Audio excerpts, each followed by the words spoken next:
Welcome, dear friends. As we launch this new series, The 9 Essential Relations that are foundational to the science of relations, as we begin together to deepen our understanding and our expression on all the planes. Hylozoism is a theory, an occult theory, that all matter is actually ensouled and alive. All matter has consciousness. All matter is an expression of being. There is nothing that is inanimate. The entire universe is alive with consciousness and being, and is one great organism.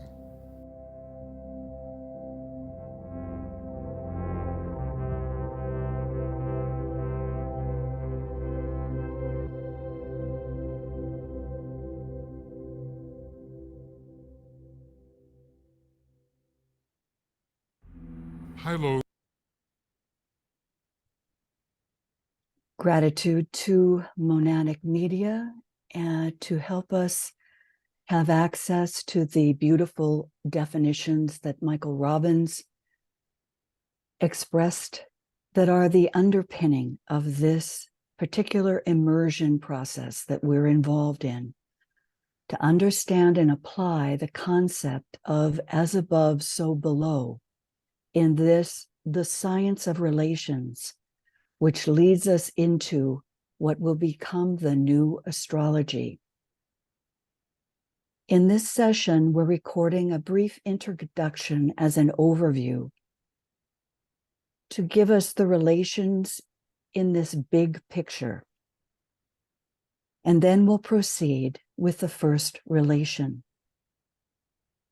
This has been developed as a summary of the important teachings of the Tibetan Master Dwal Kul for students of the ageless wisdom as we prepare for the incoming Aquarian age in service to eventually be telepathic communicators, trained observers, and magnetic healers.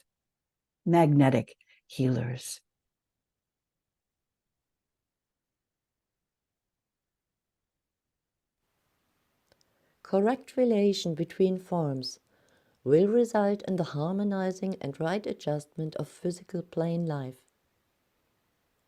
Correct response to one's environment will result in correct rapport with the soul aspect, hidden in every form, and will produce right relations between the various parts of the inner nervous structure to be found in every kingdom of nature, subhuman and superhuman. This is as yet practically unknown, but is rapidly coming into recognition, and when it is proven and realized, it will be discovered that therein lies the basis of brotherhood and of unity.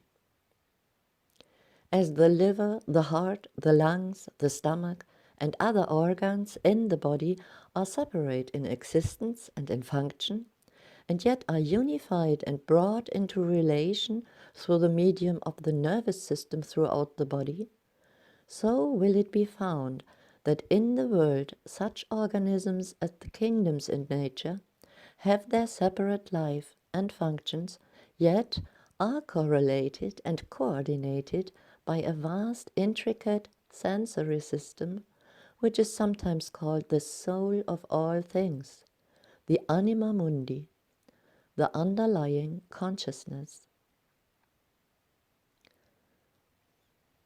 When we look at the analogy of the snowflake, we see individuality within the one great whole.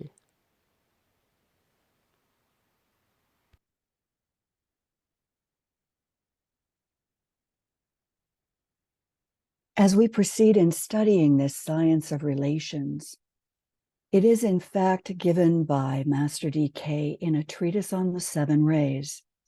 And it's so important for us to realize the numerous factors of uniqueness within the individual, group, nation, planet, and solar system. It looks complicated, but there is a wonderful progression of awareness of the rays within the form, from the individual to the universal. We begin by learning about the ray of the physical or etheric body, plus the centers that are awakened, awakening, and radiating within that etheric body. The ray of the astral emotional body, the ray of the mind or mental body, then those integrating into the ray of the personality, plus the centers that are awakened, awakening, and radiating in the triangles of the individual personality, the group personality, and the national personality. We have the ray of the soul for each individual, group, nation, planet, and solar system. We have the progression in the unfoldment of the soul vehicle and the causal body that shifts and changes dependent on the sub-rays of the soul and the progress in evolution. We also consider the DNA, the influence of family of origin in its incarnation and our chosen groups, and the DNA, the influence of the country or culture of origin in this incarnation, so apparent based on the language of our country of origin and the influences of those linguistic symbols that we use. We have dharma, our duty, and karma of past incarnations to factor in. And for us all, the fact that we are in the fifth root race and the fifth sub-race of that root race, meaning the fifth ray having a tremendous impact on every level of consciousness, awareness, and evolution. We have the ashramic affiliation, which can be found in the ray of the monad. And we have the rays of our ruling planets, plus the dominate planetary rays, the third and second, and the systemic or solar rays, the second and the first.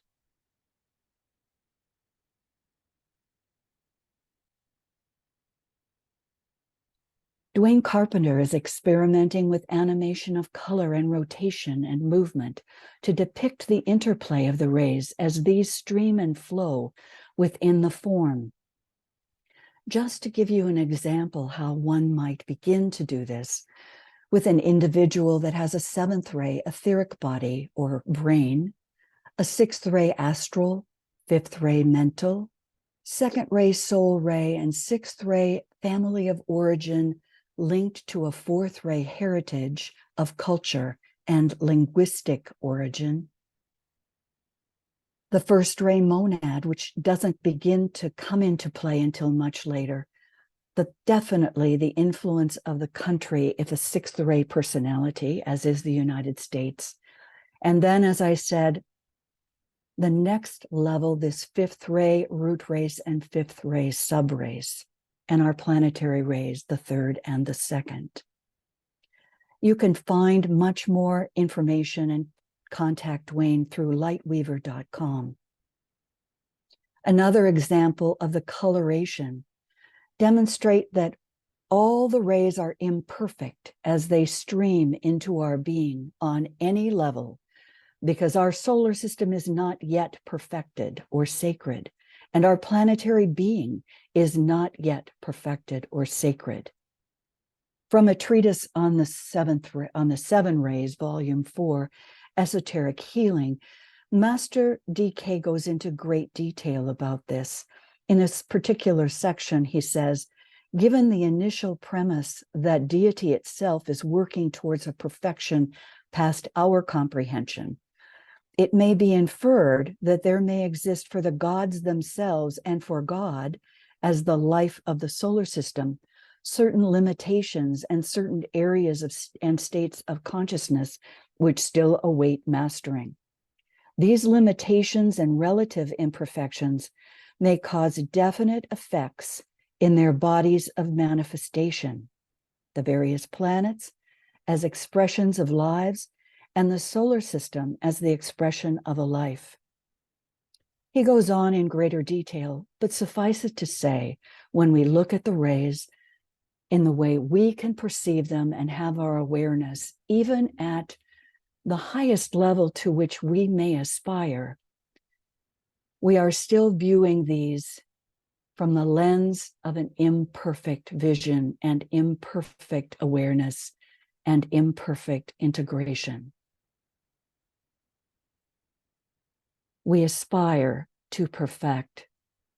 We aspire to link with the highest and beyond.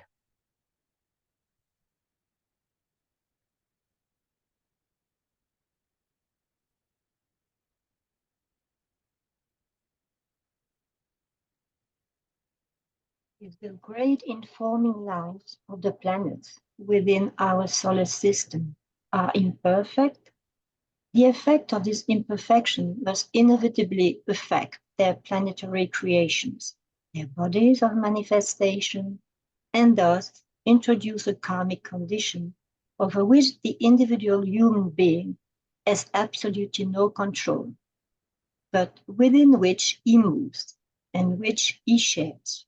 It is obviously impossible for me to elucidate this theme. All I can do, or am permitted to do, is to give you 7 stanzas from one of the most ancient volumes in the world. It deals with the 7 ray causes of imperfections in our planetary manifestations.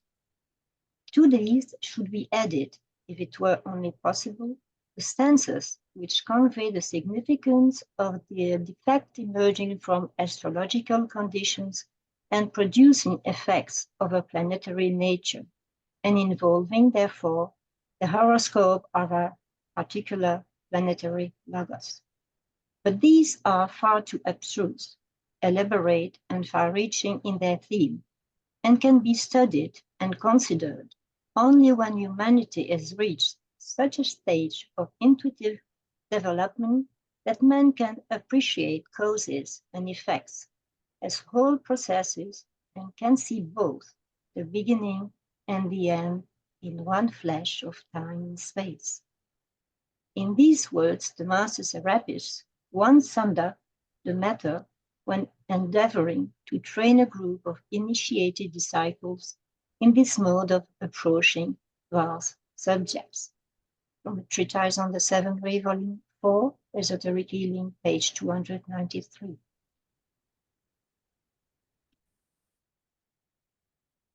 The Tibetan Master gave us this beautiful, what Michael Robbins called, map of the 7 creative hierarchies in active planetary expression. This tabulation of the entire range of planetary relations gives us a wonderful overview. We've looked at this over the last 2 years in our opening to the energies of each zodiacal sign.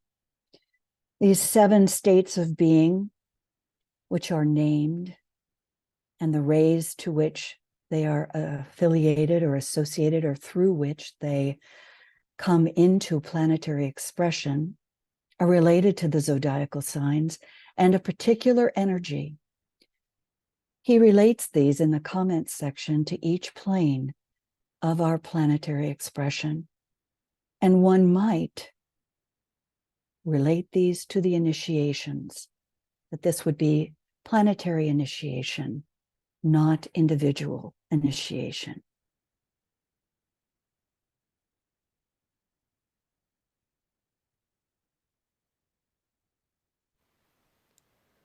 What is required of the individual? According to Master DK, 3 stages that the individual needs to have at least worked on to some extent are practiced meditation, deep reflection upon the nature of thought and its uses, and developed awareness of the light within.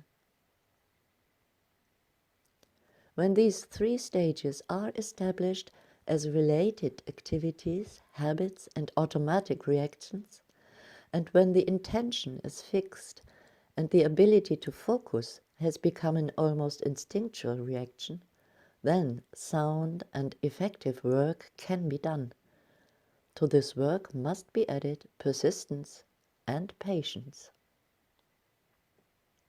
It is not necessary, I might add, to have achieved perfection in the process before starting this work and service. Disciples and aspirants must cultivate the consciousness of cooperation and realization that in service, such as is proposed, they are definitely participating in a hierarchical activity and are therefore in a position to render help, even if they could not alone and unaided achieve the desired results. They can hasten the process by their combined help.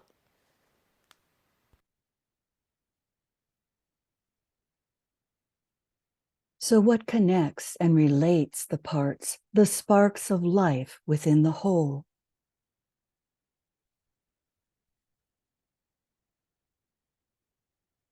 We're going to review a section of a beautifully constructed video from Monadic Media, in which we can have a sense of this connecting life that is parallel to our lives as human beings.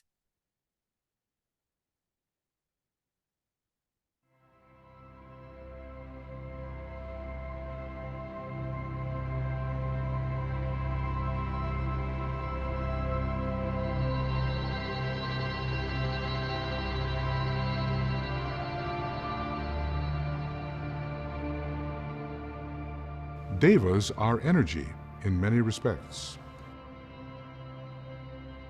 The deva is the relation between. There's a point, there's another point, and there's the energy which connects those points. That is devic life. But that's rather abstract. The devas are a parallel evolution to humanity. Devas and angels are equivalent terms, one used in the East and the other in the West. The term deva and elemental are sometimes used interchangeably when speaking of the lower type of devas, but devas are really, or angels, are considered higher than elemental lives.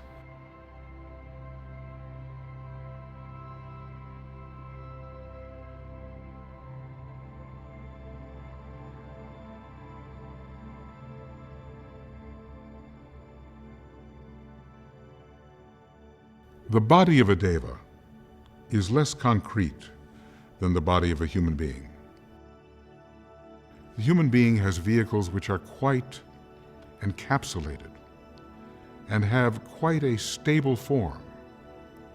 The bodies of devas are fluid, mobile, ever-changing their sphere of radiation, and they are bodies which connect one thing with another. Man and devas share one ray. That is the second ray. Man is a combination of the first ray of power and the second ray of love wisdom. The deva is a combination of the second ray of love wisdom and the third ray of intelligence. The deva kingdom is a feminine kingdom. The human kingdom is a masculine kingdom. Devas are receptive. They are suppliant. They are the great receivers of nature. There are devas who are as highly evolved as our solar god. For every type of man, the human man, the planetary man, the solar man, there is a corresponding type of deva life.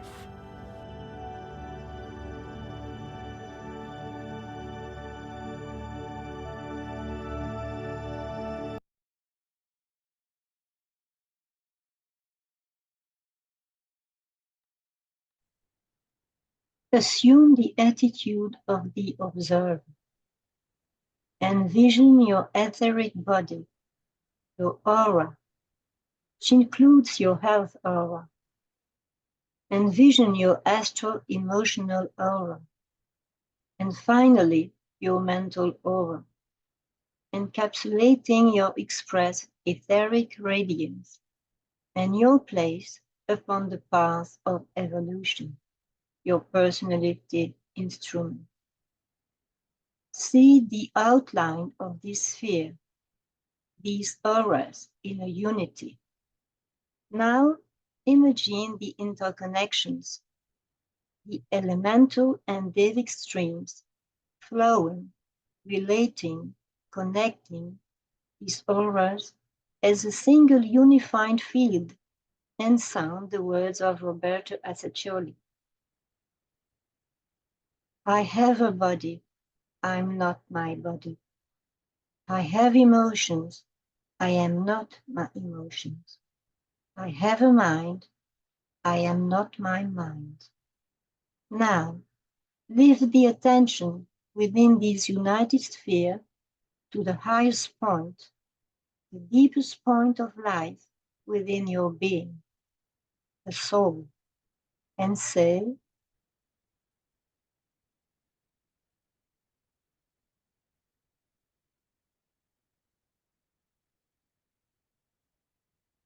I am the soul, I am light divine, I am love, I am will, I am fixed design.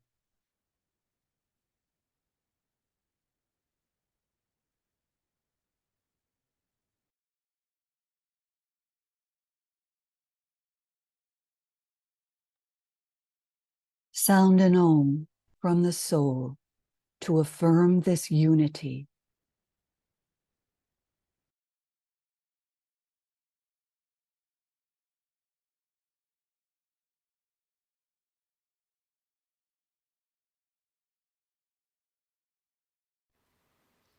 Every moment is a new opportunity for a realization of greater unity and approach to the next point of entry into a higher, deeper point of penetration in being.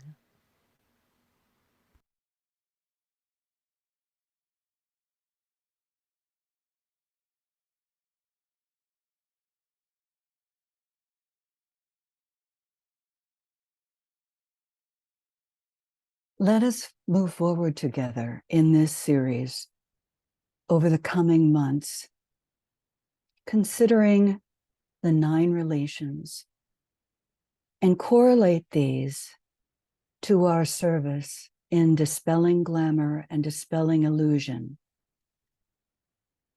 which we will begin in February with the dissipation of individual glamours on the physical plane. This month, we're considering the first relation between male and female physical bodies and trying to penetrate this veil of illusion that engrosses our attention. And then we'll proceed through the additional relations as we study this science of relation and begin to make the connections ourselves and also as a group to our overall study of the science of relations as the new astrology.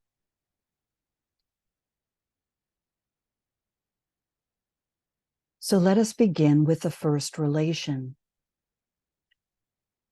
Master DK gives these in his review of a series of relations that humanity must accomplish in A Treatise on White Magic in the section on the overcoming of hindrances. And he says the relation is established between a positive and a negative vibration. And the study of these relations carries much information to the student and is part of the teaching given in preparation for the first initiation. And then he gives us the list in their progressive relation on the path of evolution.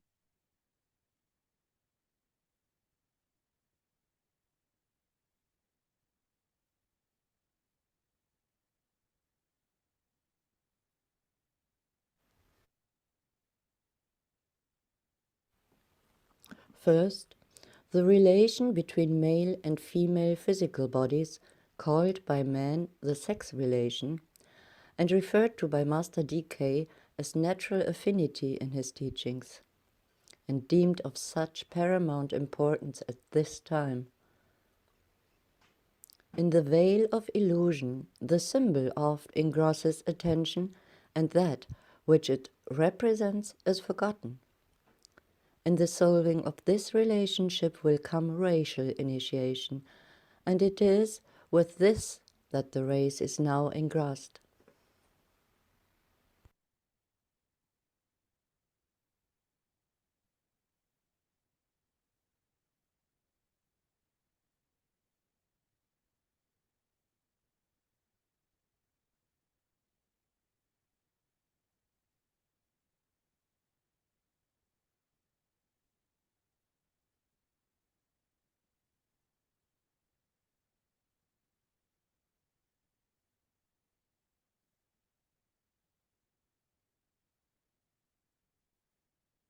As we move forward, consider what you need to release in terms of your past awareness and what you have gleaned through your cultural experience in this physical incarnation.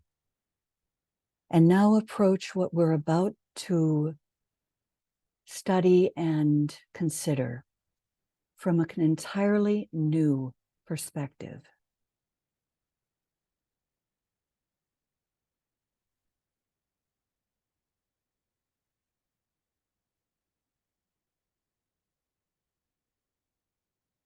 Catherine.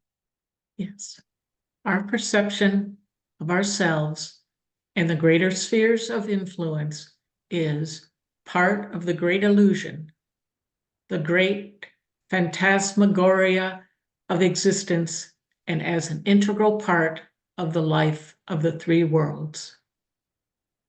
Therefore, we must then proceed upon your planned life service and act as if the dweller existed not, thus freeing us from all personality influence in due time and leaving the mind free for the task in hand.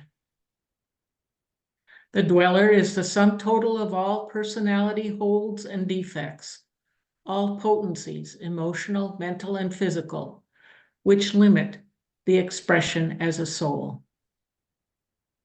We will deal more with this challenge as we progress in this series, as we move forward to consider each of the 9 essential relations and in our service in dissipating glamour and dispelling illusion.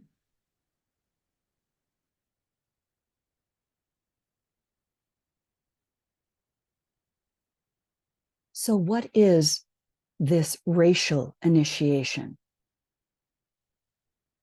DK gives us a tabulation in A Treatise on the 7 Rays, Esoteric Psychology, Volume 1. And from that tabulation has been abstracted this piece.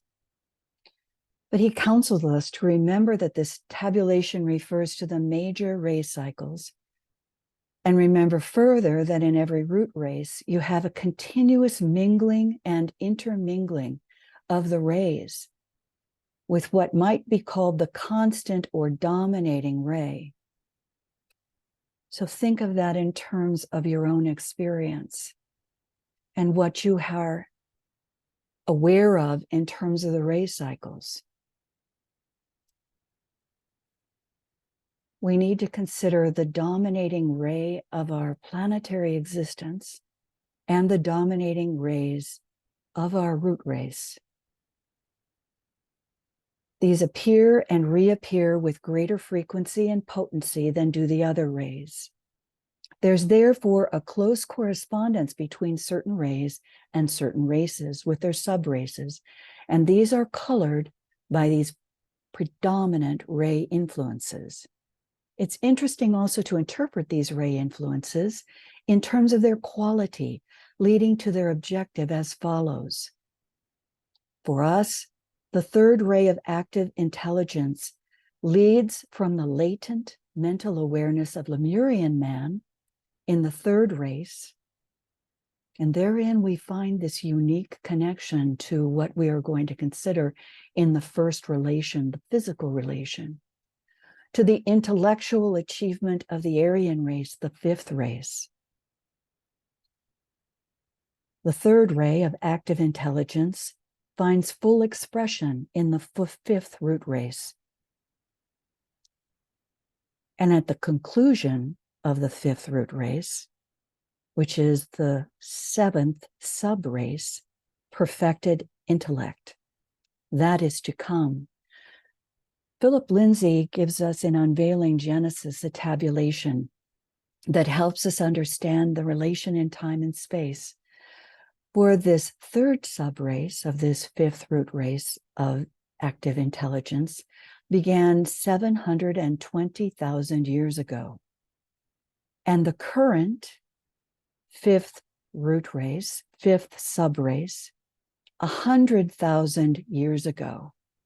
And he correlates what we know as the civilizations or the substance underpinning those expressions.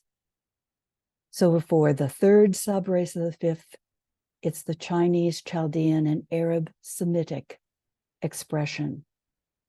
And for the fifth sub-race of the fifth root race, on the path to perfected intellect, the Egyptians, the Americans, European family, the Aryan stock as the fifth sub-race.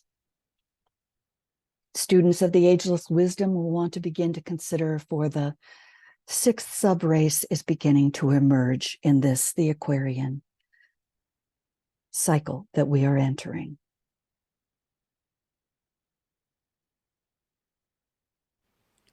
Consequently, in dealing with the human family, we must endeavor to think in larger terms than those of the individual man as we know him. We must look upon humanity itself as an integrated entity, as a being, as a life in a form. In this unified form life, every human being is a cell, and the 7 races constitute the 7 major centers, with the polarization shifting ever into the higher centers and the lower centers fading away into quiescence, until the time comes when all of the 7 will be coordinated and energized at the end of the age. We might here make the following suggestions, note this word, as to the relation between the races and the centers in the body of humanity. The fifth root race, the throat center, creative power, the present, and occult. Now think of yourself as a cell within the throat center of the planetary being, as a cell within the throat center, humanity, with creative power in the present, to activate the awareness of the occult or scientific teachings of the ageless wisdom as we move forward together.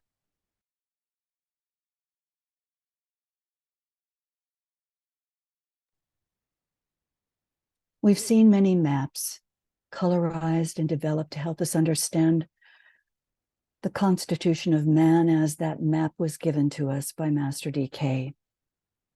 So let's follow this one that given us by Victoria Stone in developing the awareness of touch or feeling on the etheric plane, physical plane, the 4th subplane. And I'd like for you, if you're so inclined, to approach it with a sense of the importance of the numerology in relation to the rays and the possible interconnections for your own awareness and your relation with groups and with your nation. There is a path that leads to the atomic subplane of smell and scent, 7-1, and the physical permanent atom. And then the path leads to psychometry on the 4th subplane of the astral emotional plane, 6-4. To the 1st subplane of the astral emotional subplane, emotional idealism, 6-1. To the 4th subplane on the mental plane, discrimination, 5-4. And on to the love petals of the causal body, the egoic lotus, 5-2. There are many ways to study, but let us contemplate this particular path from touch and feeling on the etheric, connected to our physical, neurological expression on the physical plane, all the way to the love petals or vortices of the egoic lotus, the 2nd, the 4th, 5th, and 6th on the 2nd tier, and the 8th. Each one of us with a different level of experience and awareness and opening of those petals.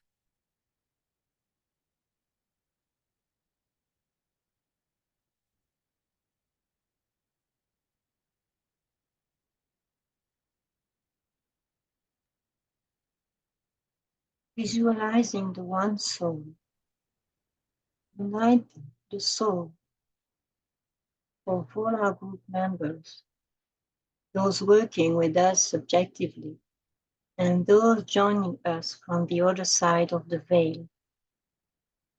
In unison, we sound the protective formula, uniting touch, hands, light, and love, while making the sign of the cross of divinity.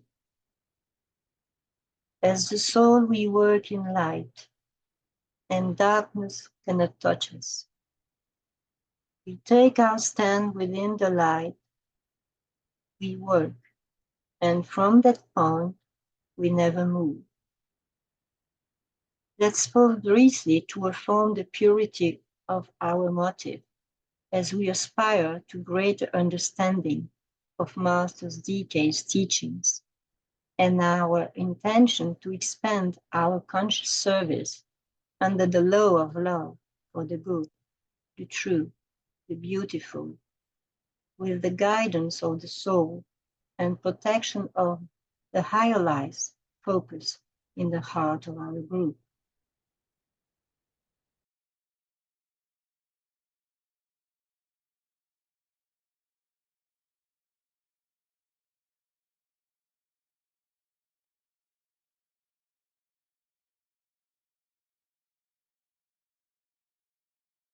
Now imagine the relations, engaging the devic connectivity, cooperating with the devas from the highest, the solar angel, as the awareness of these bridging entities descends when we imaginatively relate the causal body and the 5 vortices of love wisdom along this path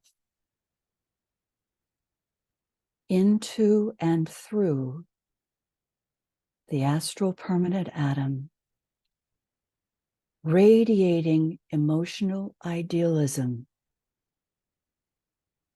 onto a clear, still astral field.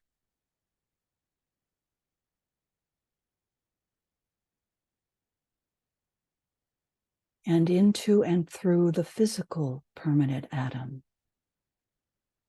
the etheric heart in the head,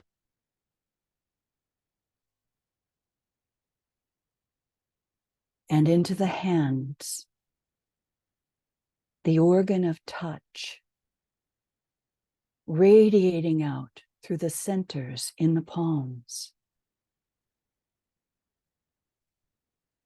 Pause and sanctify the touch of the soul into and through the etheric system as you relate the highest to the lowest,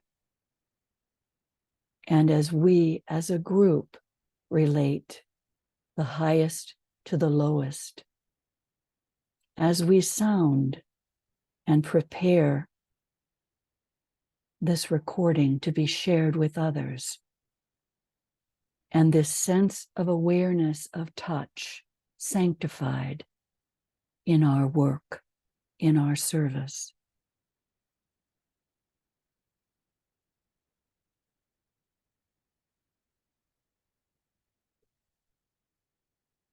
Stretch out your arms, palms first, oriented to the higher.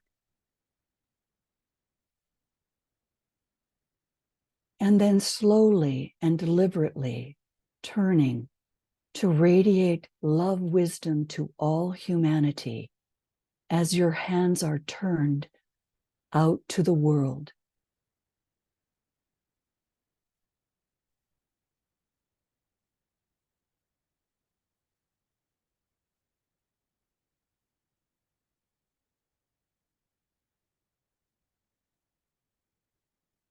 In all that we touch, in all whom we touch, let us radiate this great feeling with love wisdom to the base center and its 4 petals or vortices, the sacral center and its 6 petals, the solar plexus with its 10 petals,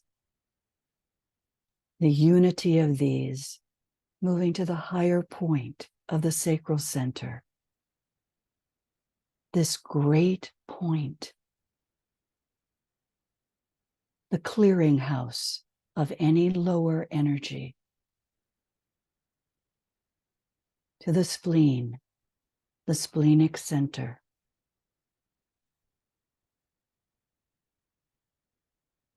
where there is a great quaternary that materializes in etheric substance and is then lifted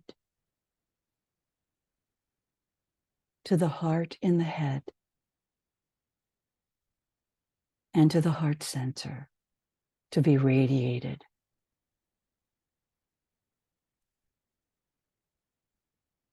To all we touch, to those we touch, as cells in the great body of humanity.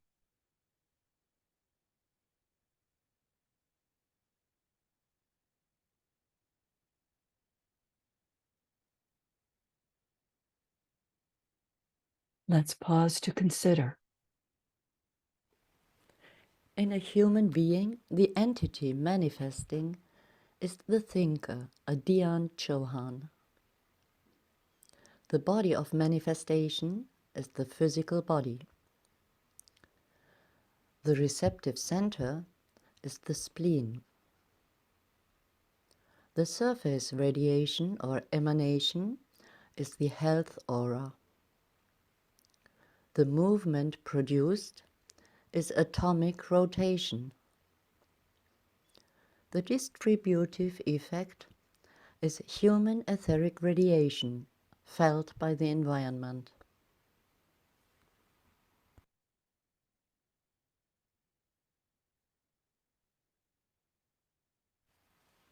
There is a close connection between the spleen and the top of the head in connection with the etheric body. The organ of the spleen has an interesting correspondence to the umbilical cord, which attaches an infant to the mother for purpose of nourishment, and which is separated at birth. When a man starts to live his own life of conscious desire, when a man is born into a new world of a subtler form of life, that interlaced cord of etheric matter, which had united him to his physical body, is broken. The silver cord is loosed, and the man severes his connection with the dense physical body and passes out through the highest center of the body instead of the lowest, to life in a higher world and of another dimension.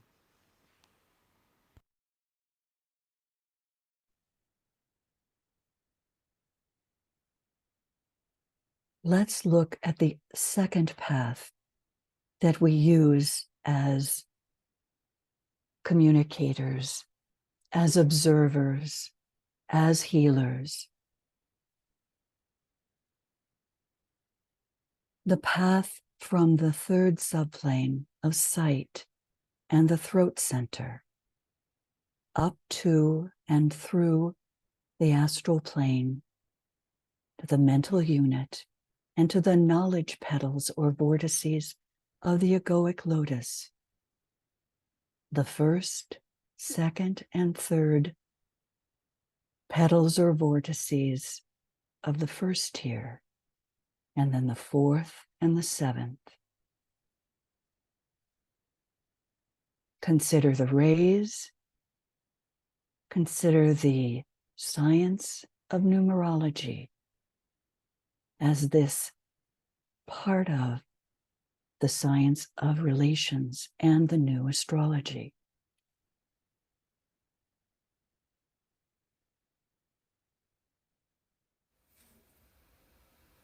Imagine the relations, the devic connectivity, as the awareness of these bridging entities descend when we imaginatively relate the causal body and the 5 vortices of knowledge or active intelligence along this path into and through the etheric brain and into the astral emotional body, through the astral sacral, and then the astral throat, developing clairvoyance and psychometry, and into the optic nerve, the organ of sight, which radiates out, engaging the right eye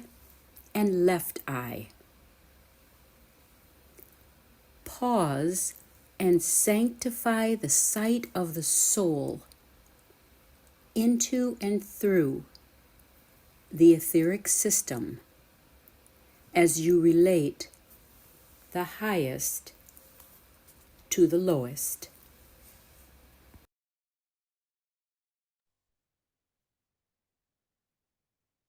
Sound an Om that moves along this path.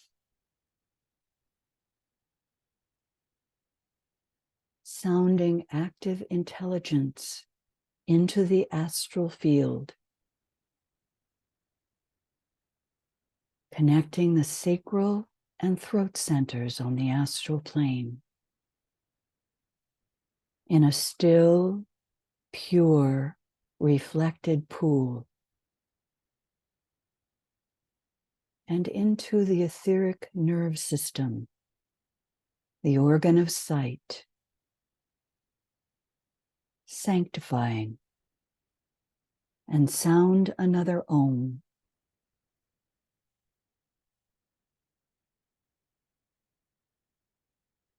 Along that path, linking clairvoyance and psychometry on the astral field. In future segments, we will dispel the fogs of that astral field, particularly in relation to the throat center, the center of our creative power on the astral plane, brought into relation to our sight on the etheric plane.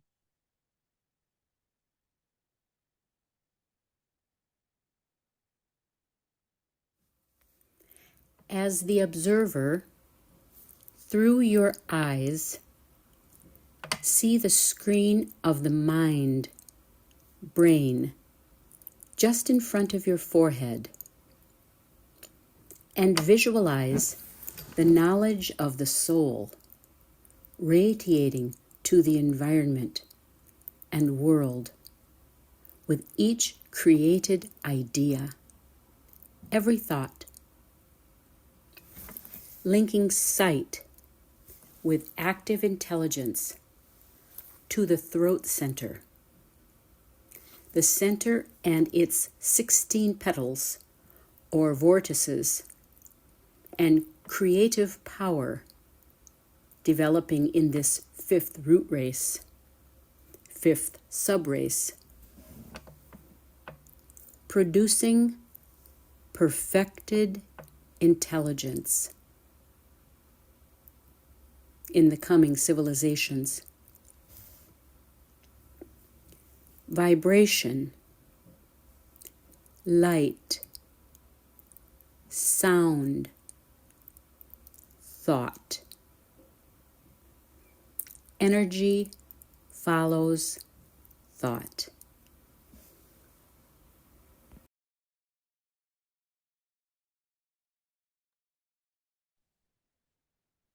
In every meditation, individual, group, the collective meditations we do in all of our groups, let us purify our thoughts.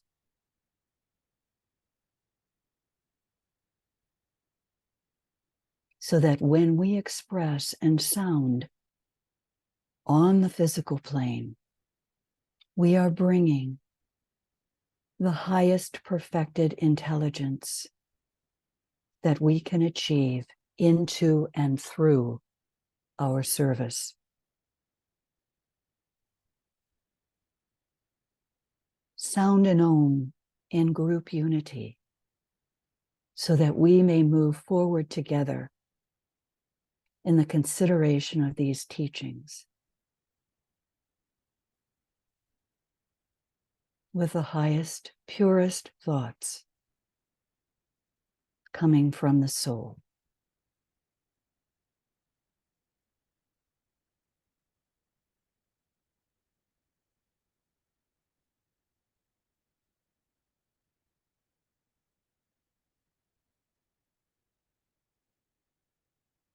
And note in this map that we're given from the Tibetan Master that there is a web between the etheric and the astral that must not be bridged until the aspirant or disciple is ready to release that level and has advanced to a highest point in this constitution of man.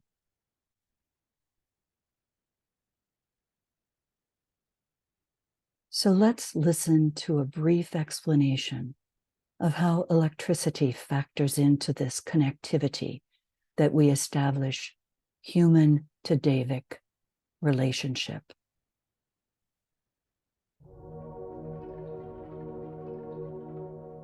Electricity is the substance of a great cosmic deity that we call Fohat, the Lord of universal electricity. The different aspects of the Fohatic energy are released into a world of objectivity and cause the union or separation of the different contents of consciousness we call objects. Electricity is a force which binds, balances, or separates. Electricity is really the relationship between all things. Without electricity, there would be no relationship, nor would there be any things. Electricity is the means by which what I call the ultimate particle events of cosmos are aggregated or de-aggregated. Aggregation produces form, de-aggregation produces what we call formlessness. The energy which is behind aggregation and de-aggregation, and the steady state, which is neither, is electricity. The mysteries of electricity are deeper than I know how to say.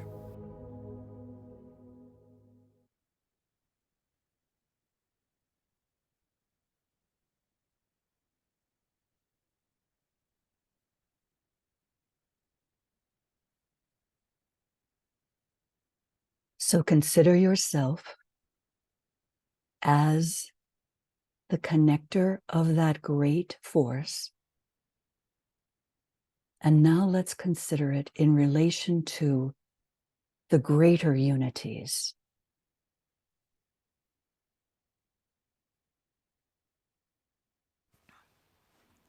Interplay and the union between God and his universe, between man and God, between a man and his own soul, and between men and women are equally depicted. The motive and the relation are emphasized. But the impelling result of that relation is creation and the manifestation of form through which divinity can express itself and come to be. Spirit and matter met together, and the manifested universe came into being. Love is ever productive, and the law of attraction is fruitful in results. Man and God came together under the same great law, and the Christ was born. The guarantee of the divinity of humanity and the demonstration of the fact. Individual man and his soul are also attempting to come together, and when that event is consummated, the Christ is born in the cave of the heart, and Christ is seen in the daily life with increasing power. Man therefore dies daily in order that Christ may be seen in all his glory. Of all these wonders, sex, natural affinity, is the symbol.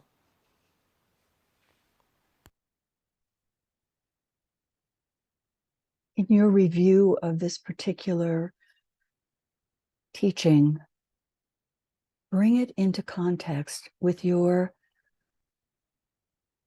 moving out into a different awareness of this interplay and relation between man and woman, between men and women, so that we can move past that great illusion and all the dross that has accumulated in the ways in which humanity expresses that relation.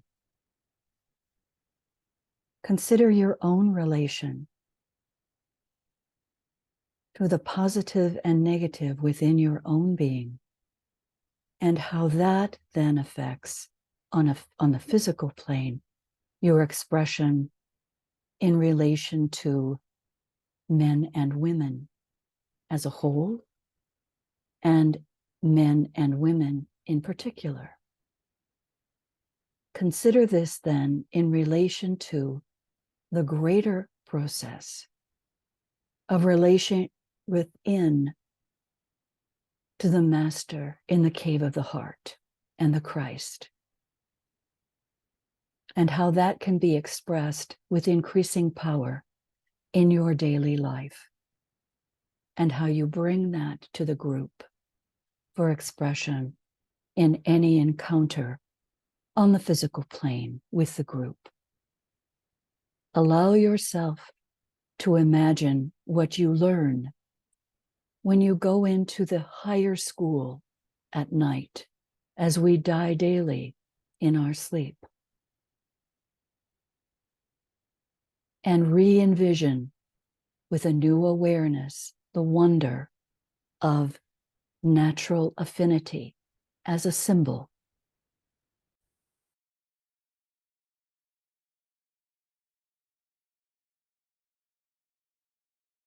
The three tests in Scorpio concern the three aspects of the human being as they fuse and blend upon the physical plane. They are, first of all, the test of appetite. This appetite is the natural predilections and tendencies which are inherent in the animal nature, and these are mainly three: sex or natural affinity, physical comfort, and money as concretized energy. The lesson of appetite, Scorpio, carries the test right down into the physical plane life, and then, when it is faced and handled there, the life of the man is carried up into heaven, and the problem which the test involved is solved by the use of the reasoning mind. We're relating this at this point so that we may again acknowledge ourselves as cells in the body of manifestation of humanity, and that humanity is symbolized in Scorpio as the world disciple, and to acknowledge that we are all bringing this test down into the physical plane in relation to that natural affinity, the relation of man-woman in a new way, physical comfort and money as concretized energy.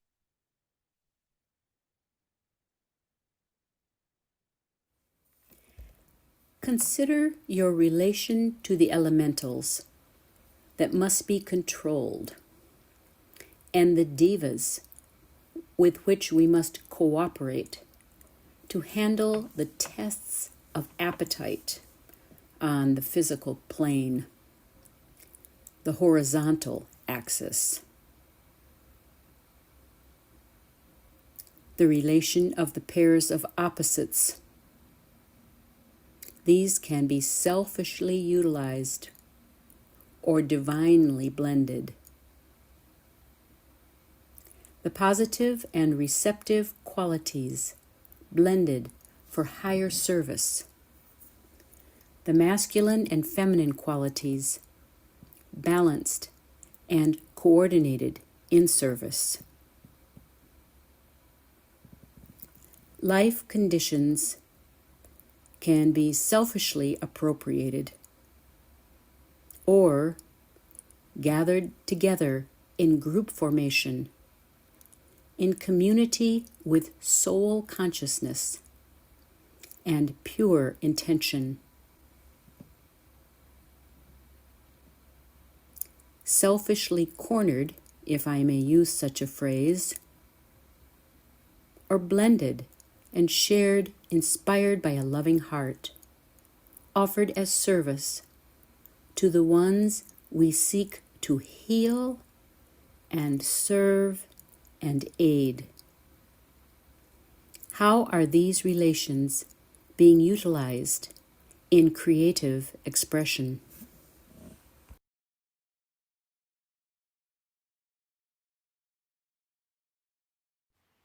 The etheric physical vehicle. The old occult injunction which said to a man, "Know thyself, for in thyself is to be found all that there is to be known," is still the rule for the wise students. If each one of us would scientifically regard ourselves as centers of force, holding the matter of our bodies within our radius of control, and thus working through and in them, we should have a hypothesis whereby the entire cosmic scheme could be interpreted. The simple rules from the Gita include: learn that the form is but the veil which hides the splendor of divinity. Realize that the one life pervades all forms, so that there is no death, no distress, no separation.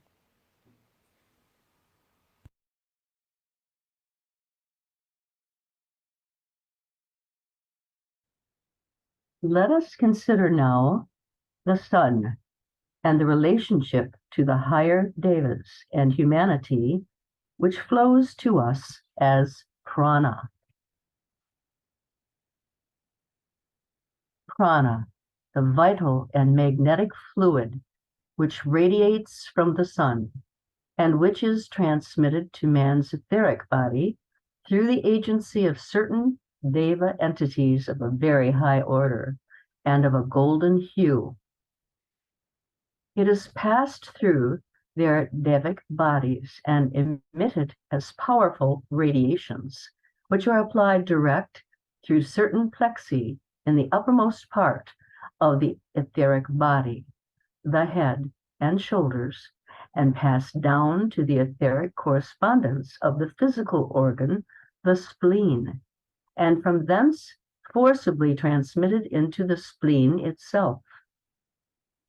These golden-hued pranic entities are in the air above us, and especially active in such parts of the world as California, in those tropical countries where the air is pure and dry, and the rays of the sun are recognized as being specially beneficial. Relations between man and this group of devas are very close, but fraught as yet with much danger to man. These devas are of a very powerful order, and along their own line are further evolved than man himself.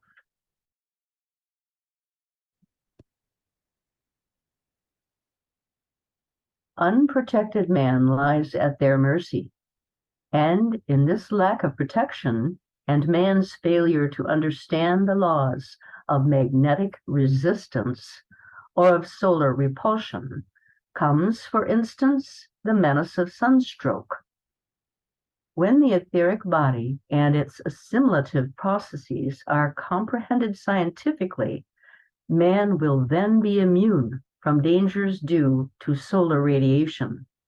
He will protect himself by the application of the laws governing magnetic repulsion and attraction, and not so much by clothing and shelter.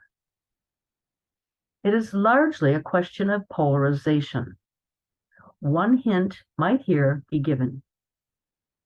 When men understand the Deva evolution somewhat more correctly and recognize their work along certain lines in connection with the sun, and realize that they represent the feminine pole as they themselves represent the masculine, the fourth creative hierarchy being male, they will comprehend the mutual relationship and govern that relationship by law.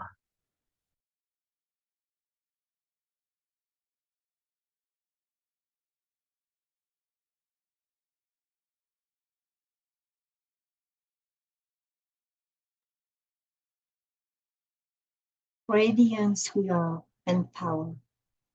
We stand forever with our hands stretched out, linking the heavens and the earth, the inner world of meaning and the subtle world of glamour. We reach into the light and bring it down to meet the need. We reach into the silent place and bring from thence the gift of understanding. Thus with the light we work and turn the darkness into day.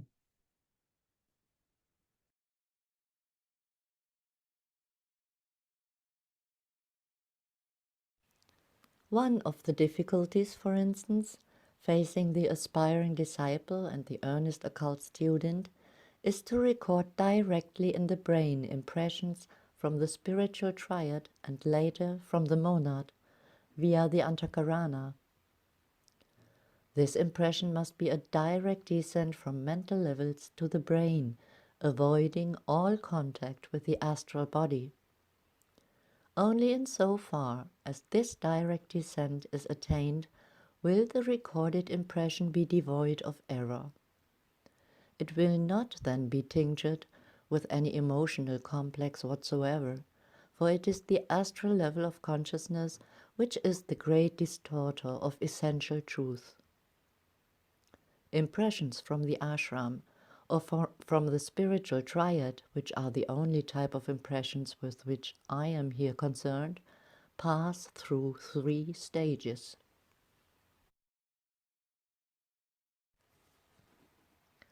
First, the stage of mental recording.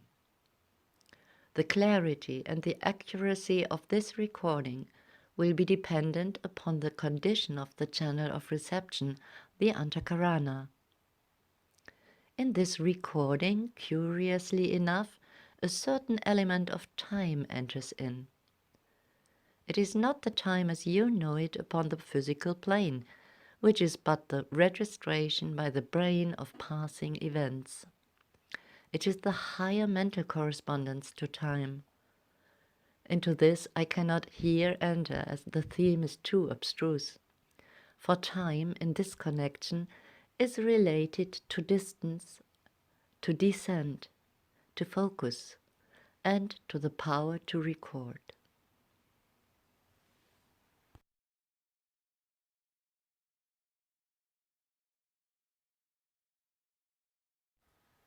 Second, the stage of brain reception. The accuracy of this reception is dependent on the quality of the physical brain cells, upon the polarization of the thinking man in the head center, and the freedom of the brain cells from all emotional impression. The difficulty lies here that the receiving aspirant or the focused thinker is always aware emotionally of the descent of the higher impression and of the consequent clarification of the theme of his thought. This must, however, be recorded by a perfectly quiescent astral vehicle, and therefore you will see one of the main objectives of true meditation. And this is one of the premises that we are using as we move forward to begin the work to dissipate glamour and dispel illusion, to create this perfectly quiescent astral vehicle.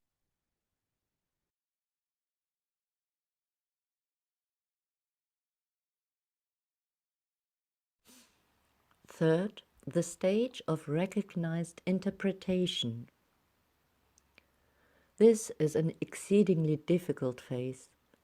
Interpretation is dependent upon many factors: the educational background, the point reached in evolution, the mystical or occult approach of the disciple to the center of truth, his freedom from the lower psychism, his essential humility, which plays a major part in proper understanding, and his personality decentralization. In fact, the character in its entirety is involved in this important matter of correct interpretation.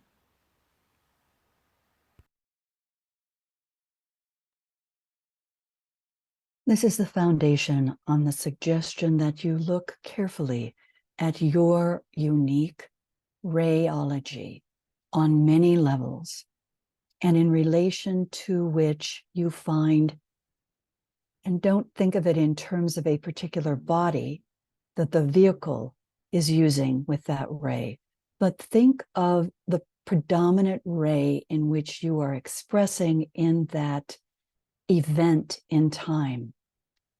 And then the particular ray that you are expressing or relating to in your meditative experience. And know that others will indeed notice the ray in relation to what they are expressing and how they are radiating their rayology.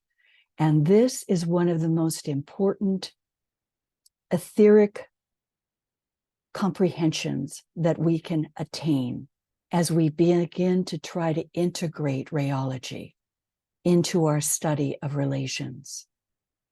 Know thyself. Know these many factors that are influencing how your rayology is being expressed into time and into space.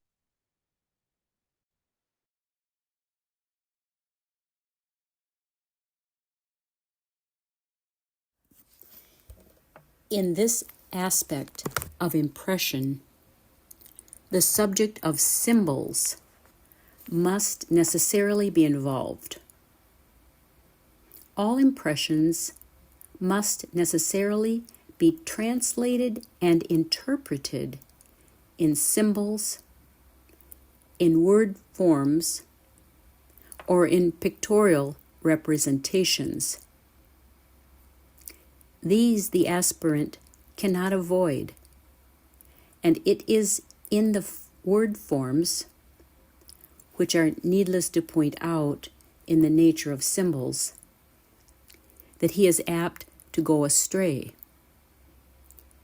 They are the media through which the registered impression is conveyed to the brain consciousness, for instance, to the physical plane awareness of the disciple, thus making possible his useful comprehension of abstract ideas or of those aspects of the path which it is his duty to understand and teach. So as we move forward into the second relation, it will be really important for those who have already studied the first portion of Glamour, A World Problem, in which DK lays out the importance of the study of symbols, and also your own relation to symbols, word symbols, and the interpretation of those symbols to which you have been exposed and possibly entrenched. Consider that as you move forward with this study. And note that our attachment to these forms, whether they are words, pictorial representations, is where we are apt to go astray. Think about this in relation to your glamours on the physical plane that we will first take on in another segment of this developing series, as the glamours related to your ray of the physical body. Consider that, contemplate it. As DK says, brood over it over time, particularly as we enter into this sign of service, Aquarius.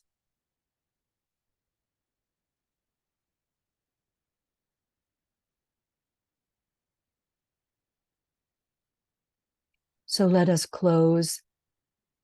And for those of you who will join us later subjectively, viewing this on YouTube, consider how you would like to engage with the process.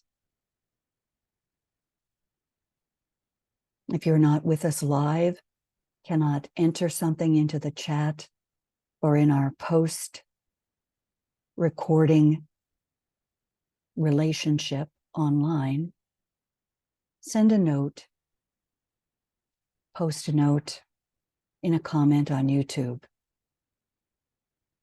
so that we can integrate together as we move forward with consideration of the second relation.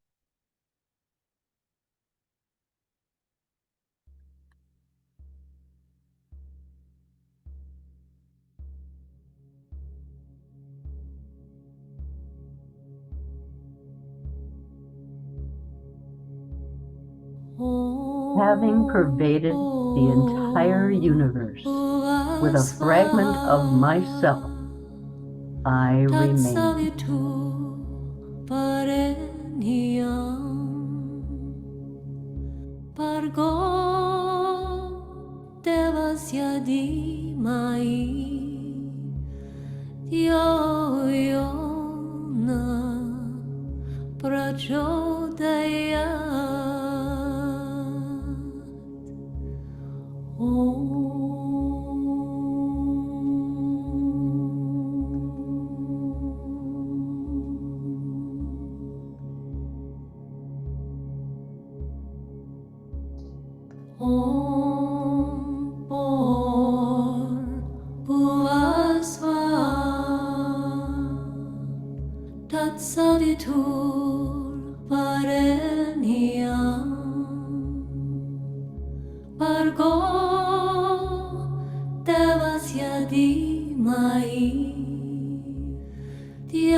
prachodayat. Om